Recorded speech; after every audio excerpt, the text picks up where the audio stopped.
আরেকটা কথা ভাবছে, যদি এখন গুপ্তধন শিকারীদের কেউ বেরিয়ে আসে, ওরা এখানে কি করছে নিশ্চয় জানতে চাইবে। কি জবাব দেবে তাকে? গল্প বানিয়ে বলতে হবে। সেই গল্পটা কি? আর বাস আসতেই বা কতক্ষণ? কয়েক মিনিটের মধ্যে না এলে কোনো একটা গাড়িকেই থামাতে হবে। ধরা যাক বাস এলো কিংবা গাড়ি থামাতে পারলো, গিয়ে পৌঁছালো এডিনবার্গে। মিস্টার পার্কারের সঙ্গে কি দেখা হবে? আর যদি হয়ও, তাকে কি সব কথা বোঝানো যাবে? বুদ্ধিমান বিজ্ঞানী তিনি, কোনো সন্দেহ নেই। তবে সেটা নানা রকম আবিষ্কার আর অঙ্কের ক্ষেত্রে। জাগতিক ব্যাপারে তাকে ভোতা বললেও বাড়িয়ে বলা হবে না। রবিন, একটা গাড়ি আসছে। জিনার কথায় রবিনের ভাবনায় বাধা পড়ল। মুখ ফিরিয়ে তাকালো। বাদ যখন এলো না, চেষ্টা করে দেখা যাক ওই গাড়িটাতেই লিফট নেওয়া যায় কিনা। হাত নাড়ল সে। কাছে এসে ঘ্যাস করে থামলো গাড়িটা। দুজন মানুষ। ড্রাইভ করছে একজন লোক, পাশে বসে আছে এক মহিলা। চোখে সন্দেহ। অনুরোধ জানালো রবিন। এডিনবার্গে যেতে চাও না? মহিলা বলল, হুম। অনেক লম্বা পথ, হেঁটে যেতে পারবে না তা ঠিক, কিন্তু কি করে জানছি কোথাও থেকে পালিয়ে আসনি? বিশ্বাস করুন, মিথ্যে কথা বলছি না, পালিয়ে আসিনি। না, বিশ্বাস করতে পারছি না। পথে ঘাটে অচেনা কাউকে লিফট দেয়া উচিত নয়। এই ডেভিড, চালাও। চলতে শুরু করলো গাড়িটা। না, উচিত নয়। সেদিকে চেয়ে মুখ ভ্যাংচালো জিনা। শয়তান মেয়ে মানুষ। কেউ লিফট দিবে কিনা এখন তাই ভাবছি। খানিক পরে এলো একটা দুধের গাড়ি। পেছনে সারি সারি বাক্সে খালি বোতল ঝনঝন করছে। ভরা বোতল সাপ্লাই দিয়ে খালিগুলো নিয়ে এসেছে। পথের উপর এসে জোরে জোরে দুহাত নাড়ল রবিন। কাছে এসে থামলো ট্রাক। জানালা দিয়ে মুখ বের করলো গোমরামুখো গোলগাল চেহারার ড্রাইভার। দেখেই দমে গেল রবিন। নিজে থেকেই লোকটা জিজ্ঞেস করলো, লিফট চাই না? হ্যাঁ স্যার, প্লিজ। বাস মিস করেছি আমরা। জলদি ওঠো, তাড়া আছে আমাদেরও। শব্দটা প্রায় এসে গিয়েছিল রবিনের মুখে। বলল না। তাড়াতাড়ি উঠে বসলো ড্রাইভারের পাশের সিটে। তার পাশে বসলো জিনা। এডিনবার্গে পৌঁছলো ট্রাক। চেহারা যাই হোক, ড্রাইভার মানুষটা খুবই ভালো। তারা আছে ওর। তবু ছেলেরা বিদেশি জেনে কিছুটা ঘুর পথে এসে মিডলোডিয়ান হোটেলে যাওয়ার পথের মোড়ে নামিয়ে দিল দুজনকে। হোটেলের দিকে প্রায় দৌড়ে চলল জিনা আর রবিন। উত্তেজনায় বুক কাঁপছে। জিনার বাবা মাকে এখন পাওয়া না গেলে মুশকিল হয়ে যাবে। হোটেলে পৌঁছালো দুজনে। লবিতে ঢুকেই জিনার মায়ের মুখোমুখি পড়ে গেল। বেরিয়ে যাচ্ছিলেন। মা! আরে জিনা, রবিন, কি ব্যাপার? অবাক হলেন মিসেস পার্কার। এখানে কি জন্যে এসেছ? বাবা কোথায়, মা?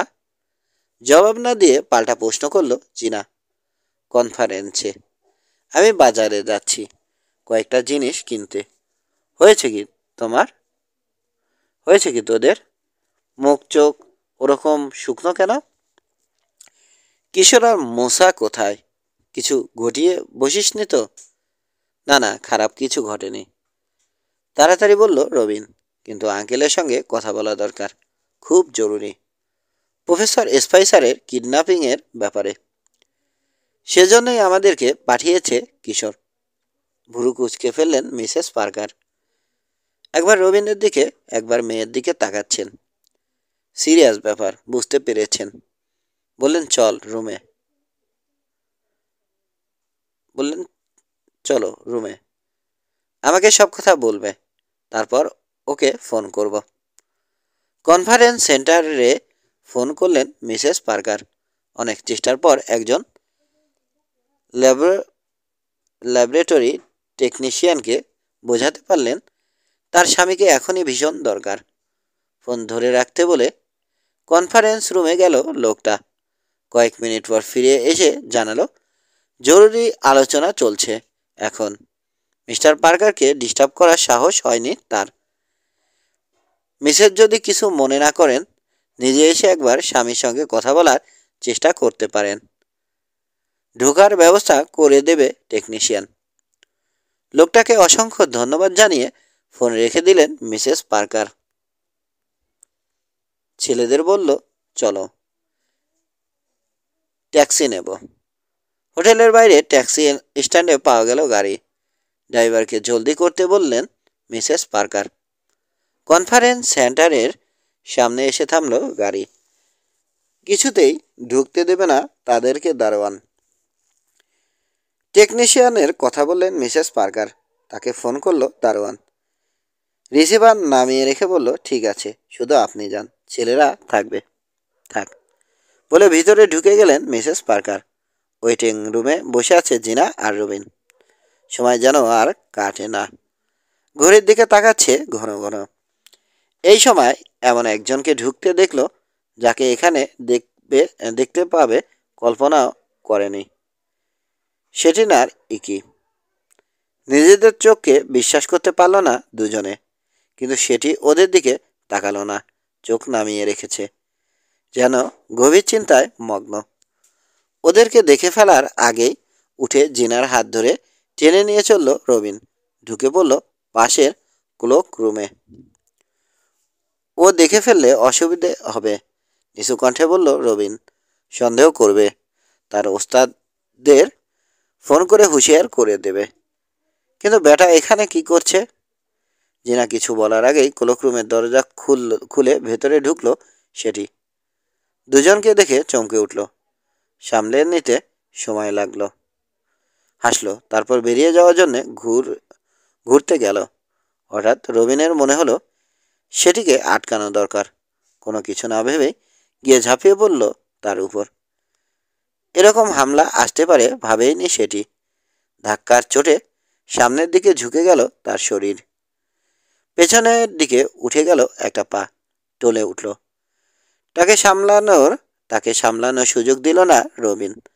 লাথি মেরে সরিয়ে দিল অন্য পাটাও। হুমড়ি খেয়ে পড়ল সেটি। চোখের পলকে ঘটে গেল ঘটনাটা।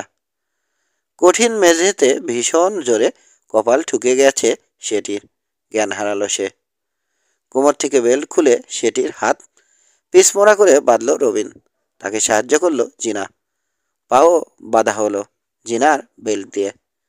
তারপর একটা রুমাল ঠেসে গুজে দিল মুখের মধ্যে। ধরো বেটাকে আলমারিতে ঢুকাই, বলল রবিন। থাকুক আটকে এখানে। টেনে হিঁচড়ে নিয়ে একটা আলমারিতে ঢোকানো হলো সেটিকে। বাথরুমে একটা তোয়ালে পাওয়া গেল আর একটা বালতি। ওগুলো নিয়ে এলো রবিন। তোয়ালেটা সেটির বাঁধা হাতের উপর আরেকবার বাঁধল। বালতিটা পরিয়ে দিল মাথায়, কাঁধ পর্যন্ত বাড়তি সতর্কতা। আলমারির পাল্লা বন্ধ করে দিল। দম বন্ধ হয়ে মরবে না তো? জিনা বলল, না। আলমারির তালার চাবি খুঁজছে রবিন। পাওয়া গেল ওটা। আলমারির পাশে একটা ছোট ঝোপের ভেতরে তালা লাগিয়ে আলমারির পাশেই ছোট একটা খোপের ভেতরে তালা লাগিয়ে চাবিটা পকেটে রেখে দিল রবিন। হেসে বলল, পারলে বেরোক এখন। গুপ্তচরের বাচ্চা। আবার ওয়েটিং রুমে এসে ঢুকলো দুজনে। মিসেস পার্কার ফেরেননি। বনের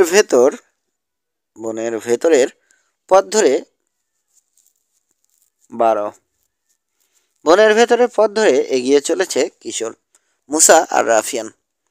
দ্রুত হাঁটছে। কিছু দূর এগিয়ে হঠাৎ শেষ হয়ে গেল বন।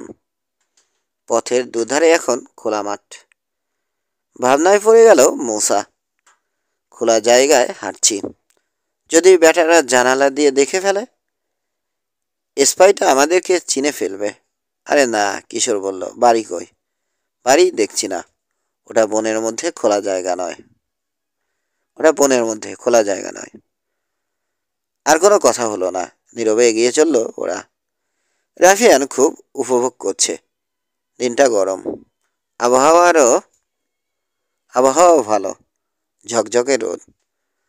অনেকক্ষণ একটা হাঁটা, তার উপর কড়া রোদ, গা গরম হয়ে গেল। বনের ঠান্ডা ছায়ায় ঢুকে জোরে নিঃশ্বাস ছাড়ল কিশোর। বাপরে, একেবারে ঘেমে গেছি। হ্যাঁ, গরমটা বেশি, বলল মুসা।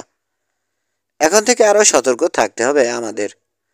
রাফি, এবার তোর পালা, দেখি কি করতে পারিস, বলে দস্তানাটা বের করে ওর নাকের কাছে ধরল কিশোর। শোক, ভালো করে শুকে গন্ধ চিনে রাখ। হ্যাঁ, এবার খুঁজে বের কর এটার মালিককে।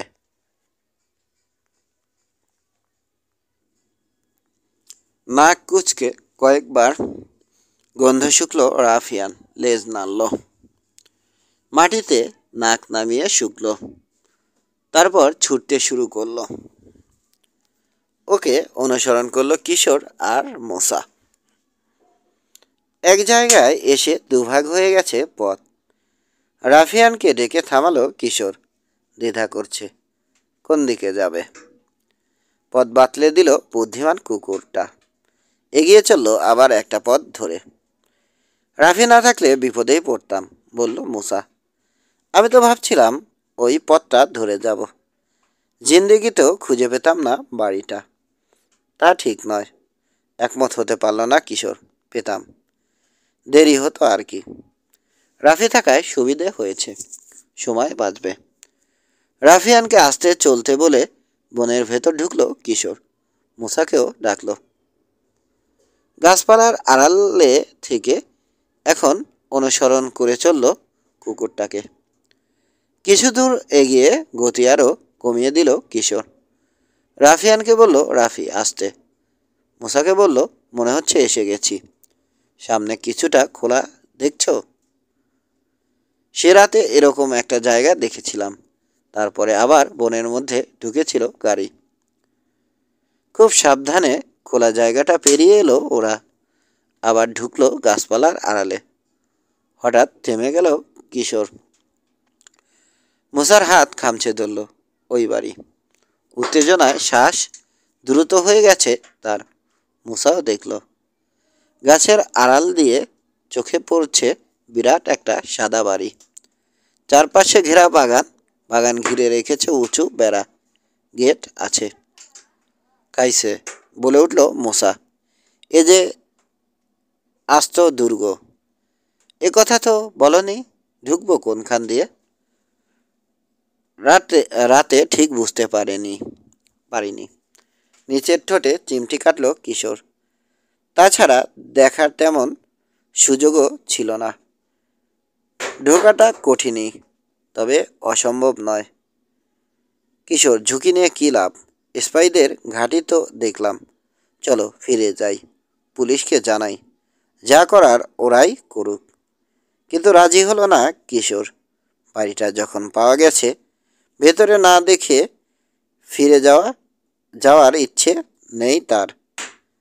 বলল, না, বাড়িতে কেউ আছে কিনা দেখা দরকার, নইলে পুলিশকে কি বলবো গিয়ে। প্রফেসর এখানেই আছেন কিনা দেখতে হবে।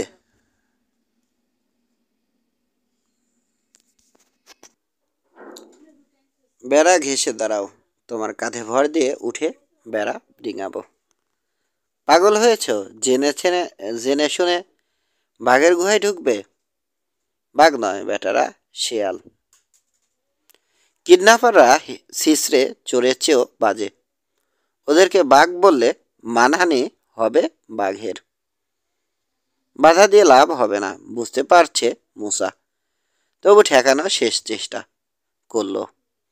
ভালো মতো ভেবে দেখো কিশোর, বেড়ার উপরে তার থাকতে পারে, তাতে কারেন্ট থাকতে পারে, কিংবা বার্গলার অ্যালার্মের সাথে যোগ থাকতে পারে। ওভাবে যেও না কিশোর, প্লিজ।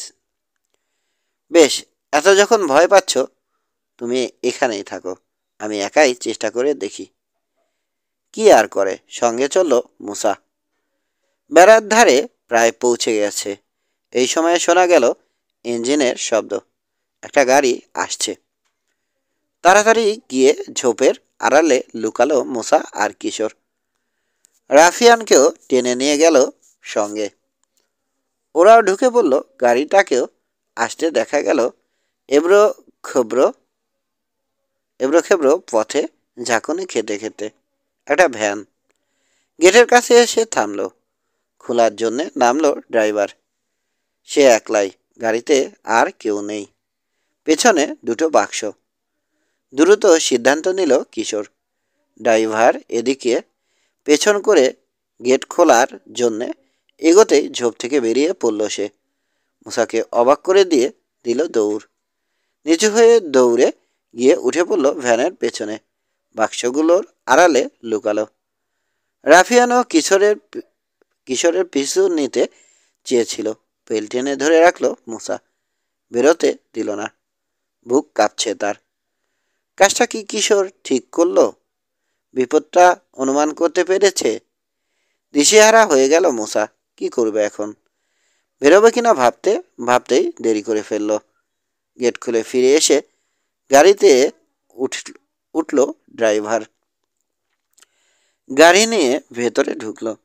তারপর আবার নেমে এসে গেট বন্ধ করল। কিশোর এখন শত্রুদের সীমানার মধ্যে। এরপর কি ঘটবে? বকের মতো গলা বাড়িয়ে দেখছে মুসা। ঝোপের মধ্যেই রয়েছে। ভ্যানটা আবার চলতে শুরু করতেই এক লাফে নেমে পড়ল কিশোর। পথের ধারের একটা ঝোপের দিকে ছুটল। নিরাপদে গিয়ে ঢুকলো ওটার ভেতরে, ড্রাইভারের চোখ এড়িয়ে। স্বস্তির নিঃশ্বাস ফেলল মুসা। কিশোর ভাবছে, ঢোকা তো গেল, এখন প্রফেসরকে খুঁজে পেলেই হয়। তাকে এখানেই বন্দি করে রাখা হয়েছে নাকি অযথা কষ্ট করছে ওরা? বাড়ির দিকে এগিয়ে চলেছে ভ্যান। এরপর কি করা যায়? মতলব আটছে কিশোর। প্রথমত বাড়িটার কাছে যেতে হবে। প্রতিটি ঘরে উকি দিয়ে দেখতে হবে। ভাগ্য বিশ্বাস করে না সে, এখন করতে ইচ্ছে করছে।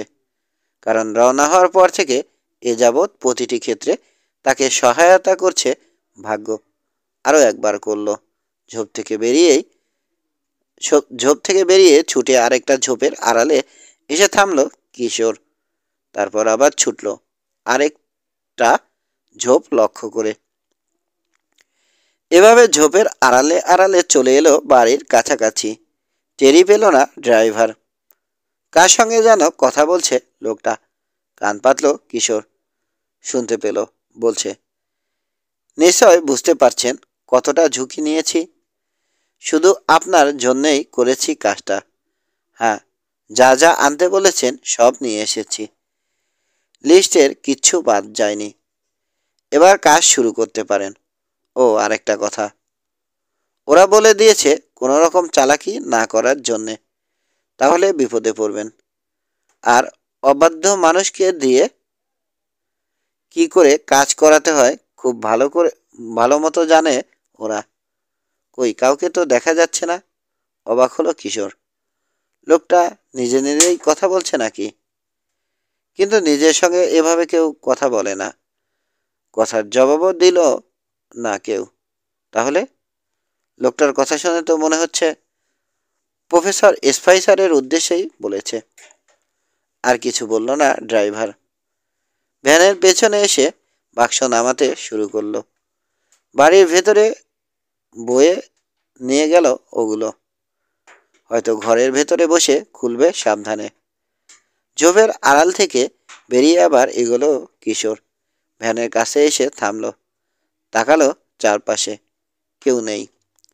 গাড়িটার এক পাশে একটা কুয়ার দেয়াল, উপরে ঢাকনা। তীক্ষ্ণ চোখে সেটার দিকে তাকালো কিশোর।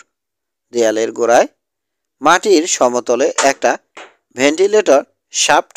নজর এড়ালো না তার। ওটা ওখানে কেন? কুয়ার ভেতরে এভাবে বাতাস চলাচলের ব্যবস্থা করার কি দরকার? বুঝে ফেলল। কুয়াটাকে বন্দিশালা বানানো হয়েছে। বাড়ি থেকে দূরে এমন একটা জায়গায় কুয়াটা।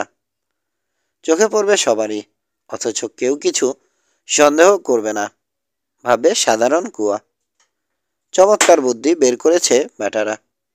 বাতাস চলাচলের গোপন ব্যবস্থা আছে, কথা বলার জন্যেও কোনো যন্ত্র লাগিয়েছে বোধহয়। কোনোভাবে খবর পেয়ে পুলিশ যদি এসে চড়াও হয়ও, ঘরগুলো তন্ন তন্ন করে খুঁজে বন্দিকে পাবে না। সময় নষ্ট করলো না কিশোর, কুয়ার আরো কাছে এগিয়ে নিচু গলায় ডাকলো, প্রফেসর, আপনি নিচে আছেন? আমি কিশোর, বিজ্ঞানী মিস্টার হ্যারিসন পার্কারের সঙ্গে আমেরিকা থেকে এসেছি। শুনতে পাচ্ছেন? পেলে জবাব দিন প্লিজ। জবাব এলো মৃদু ফিসফিস স্বরে, হ্যাঁ আমি কুয়ার তলায়। শুনতে পাচ্ছ? পাচ্ছি। আমি আপনাকে বের করার চেষ্টা করছি। কুয়ার ঢাকনা সরাতে চাইল কিশোর, পারল না। খুব শক্ত করে লাগানো রয়েছে। ঠেলা দিল, জোরে টান দিল, আবার নড়লও না। না, এভাবে ঢাকনা সরানো যাবে না। এতই ব্যস্ত কিশোর পেছনের লোকটার আগমন টেরই পেল না। কাঁধ খামছে ধরল ভারী একটা হাত। বাহ বাহ বাহ, সেই স্পাইটার কণ্ঠ। তোমার বাবা না হাসপাতালে মারা গেছে? পাথর হয়ে গেল কিশোর। কুয়ার দেয়ালের গোড়ায় দুটো পাথরের ফাঁকে হাত ঢুকিয়ে দিল লোকটা। লুকানো একটা সুইচ টিপতেই সরে গেল ঢাকনাটা। কুয়ার মুখের কাছ থেকে নেমে গেছে লোহার সিঁড়ি। দুঃখিত খোকা, হাসলো লোকটা। সেই প্রবাদটা শুনেছ তো, অতি কৌতূহলে বিড়াল মরে। হঠাৎই বদলে গেল কণ্ঠস্বর, কঠিন শীতল হয়ে উঠল। সে রাতে সে রাতে সেটির সঙ্গে যে সুরে বলেছে, যাও নিচে নামো। নড়ল না কিশোর। তার হাত চেপে ধরে হ্যাঁচকা টান দিল লোকটা। পরক্ষণেই চিৎকার করে উঠল ব্যথায়। বসে আছে তো আছেই মুছা। কিশোরের কোনো খবর নেই। আর এইভাবে বসে থাকা যায় না, ভাবল সে। গিয়ে দেখতে হয় কি হয়েছে।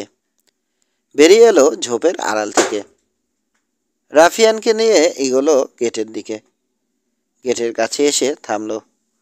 উকি দিল ভেতরে। কাউকে দেখতে না পেয়ে সাবধানে খুলে ফেলল পাল্লার হুড়কো। ঢুকে পড়ল ভেতরে। রাফিয়ানকে বলল, দেখ কিশোর কোথায় গেছে। গন্ধ শুকে এগোলো রাফিয়ান। বেশি খুঁজতে হলো না। পথ ধরে এগিয়ে একটা ঝোপের অন্য পাশে এসেই দেখতে পেল শত্রুর কবলে পড়েছে কিশোর। মুহূর্ত দেরি করল না আর কুকুরটা। নিঃশব্দে ছুটে গিয়ে পেছন থেকে বাঘের মতো ঝাঁপিয়ে পড়ল লোকটার উপর। কামড় দিয়ে ধরে তাকে নিয়ে পড়ল মাটিতে। গড়াগড়ি করে ঠেলে রাফিয়ানকে সারানোর চেষ্টা করলো স্পাইটা। পারল না। এক জায়গা সারালে আরেক জায়গায় কামড়ে ধরছে কুকুরটা। কুয়োর কাছে দাঁড়িয়ে নিচে চেয়ে জোরে ডাকলো কিশোর, প্রফেসর আসুন কুইক। শুকনো কুয়ার তলায় থাকতে থাকতে অস্থির হয়ে উঠেছেন প্রফেসর। দ্বিতীয়বার বলতে হলো না তাকে। সিঁড়ি বেয়ে উঠতে শুরু করলেন। বেরিয়ে এলেন হাঁপাতে হাঁপাতে। দেখলেন এক নাটকীয় দৃশ্য। বিশাল এক কুকুরের সঙ্গে যেন কুস্তি লড়ছে স্পাইটা। আর দুটো ছেলে দুপাশে দাঁড়িয়ে দেখছে। নিগ্রো ছেলেটা উৎসাহ দিচ্ছে কুকুরটাকে, ধর, আরো জোরে ধর বেটাকে, কামড়ে ছিঁড়ে ফেল। কুকুরটার সঙ্গে পারবে না বুঝে শেষে জোরাজুরি বাদ দিয়ে পকেটে হাত ঢোকালো স্পাই। একটা হুইসেল বের করে বাজালো। প্রায় সঙ্গে সঙ্গে বাড়ির একপাশে দরজা খুলে বেরোলো 5-6 জন লোক। দৌড়ে এলো। কিশোর মুসা প্রফেসর বুঝতে পারলেন হেরে গেছেন। এতগুলো লোকের সঙ্গে পারা সম্ভব না। দুজন এসে রাফিয়ানকে টেনে হিঁচড়ে সরালো স্পাইটার উপর থেকে। কুত্তার বাচ্চা। টলতে টলতে উঠে দাঁড়ালো স্পাইটা। ধা করে এক লাথি বসিয়ে দিল রাফিয়ানের পেটে। ভীষণ রাগে চেঁচিয়ে উঠে ছাড়া পাওয়ার জন্যে ছটফট শুরু করলো রাফিয়ান। এবার ছুটতে পারলে সোজা লোকটার গলা কামড়ে ধরবে, কিন্তু পারল না। মাটিতে চেপে ধরে রাখা হলো তাকে। পিস্তল বের করলো একজন। না না, দোহাই আপনার, চেঁচিয়ে উঠল কিশোর। গুলি করবেন না। এই রাফি, চুপ চুপ, নড়িস না। বিপদ বুঝতে পারল রাফিয়ান, শান্ত হয়ে গেল। গুলি করল না লোকটা, পিস্তল নেড়ে বলল, যাও, এবার সবাই ঢোকো কুয়ার মধ্যে। তার কথা শেষ হলো না, একটা ঝাড়ের ধার থেকে লাউড স্পিকারে ভেসে এলো ভারী কণ্ঠ, খবরদার, এক চুল নড়বে না কেউ, গুলি খেয়ে মরবে। পিস্তল ফেলো হাত থেকে। প্রফেসর, সরে যান। কিশোর, মুসা, সরে যাও, আরও সরো। ঝাড়ের আড়াল থেকে বেরিয়ে এলো কয়েকজন অস্ত্রধারী পুলিশ। তাদের পেছনে বেরোলেন মিস্টার পার্কার, জিনা আর রবিন। আনন্দে চেঁচিয়ে উঠল মুসা। জিনার দিকে ছুটে গেল রাফিয়ান। শয়তান লোকটাকে কামড়াতে পেরে সে যে খুব খুশি হয়েছে সেটা বোঝানোর জন্যে। একেবারে সময় মতো এসেছেন আপনারা, কিশোর বলল। গরু খোঁজা খুঁজেছি সারা বনে, তারপর পেয়েছি। গম্ভীর হয়ে আছেন মিস্টার পার্কার। কতবার বলেছি এসবে জড়াবে না, কথা শোনো না, এরকম করে কোনোদিন মারা পড়বে। জবাব দিল না কিশোর, আর একদিকে চেয়ে রইল। ভুল বলেননি হ্যারি আঙ্কেল। আসামিদের হাতে হাতকড়া পরিয়ে দিল পুলিশ। পরে যে 6 জন বেরিয়ে এসেছে তাদের মাঝে কানসারও রয়েছে, চিনতে পারল কিশোর। বন্দীদেরকে নিয়ে গিয়ে পুলিশের গাড়িতে তোলা হলো। সেটি হারামজাদা বাকি রয়ে গেল। রবিনের দিকে চেয়ে বলল মুসা, ওকেও ধরার কথা বলনি? বলেছি, হাসল জিনা। আলমারির ভেতর থেকে তাকে বের করেছে পুলিশ। আলমারি? চলো, যেতে যেতে বলবো। সেই দিন সন্ধ্যায় লকলিন হলিডে ক্যাম্পে এক বিশেষ পার্টির আয়োজন করা হলো 3 গোয়েন্দা জিনা আর রাফিয়ানের সম্মানে। অনেক আনন্দ করল সবাই। পার্টি শেষে ক্লান্ত হয়ে যা যা ঘরে গেল ওরা। 3 গোয়েন্দা জিনা আর রাফিয়ান এলো তাদের কুড়েতে। বুঝেছ, বিছানায় শুয়ে গায়ের উপর কম্বল টেনে দিতে দিতে বলল জিনা। দারুণ জমলো এবার স্কটল্যান্ডে। আশা করিনি এতটা মজা হবে। তা তো বুঝলাম, বলল কিশোর, কিন্তু এখনো তো ছুটি শেষ হতে আরও অনেক বাকি। কি করে কাটাবো? সমাপ্ত।